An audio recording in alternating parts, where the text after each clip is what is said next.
যে কিশোর কুমার আমাদের একজন এমন একটি নাম, শুধু বাঙালিদের মধ্যে নন, তিনি বাঙালি ছিলেন কিন্তু উনি অবাঙালি বেশি, মানে বলিউড টলিউড। কিশোরদা, কিশোর কুমার, তারপরে তার কাছাকাছি অনেকটা গলা কুমার শানু।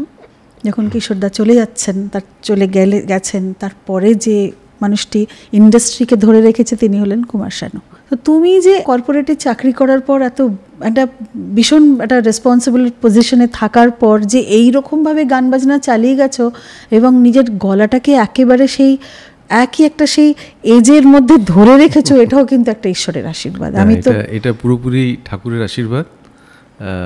আমি তো মনে করি গান বাজনা ব্যাপারটাই খুব কম লোকেদের জন্য পসিবল, যাদের those who are only blessed they can only pursue this passion. তো আমি এটা ঠাকুরের আশীর্বাদ মনে করি। আমি রামকৃষ্ণ মিশনের শ্যামাসঙ্গীতও গিয়েছি, আবার বলিউডের ফিল্মি গান কিশোরদার পঞ্চমদাকে আমি আমার গুরু মনে করি। আর তারপরে কুমার শানুজিকেও আমি খুব ভালোবাসি এবং ওনার গান আমার খুব ভালো লাগে।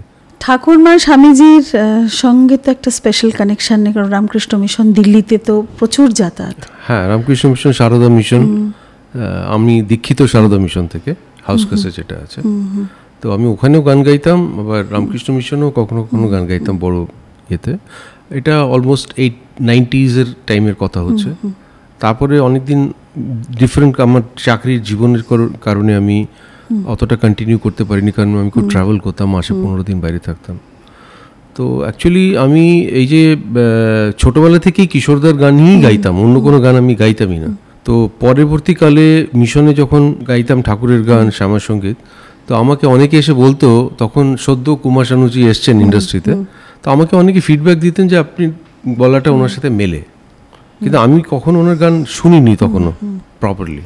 কিশোরদার পঞ্চমদার তো যে জুটিটা, যেটা মানে এটা কি বলবো, এভারগ্রিন, শুধু হতেই পারে না।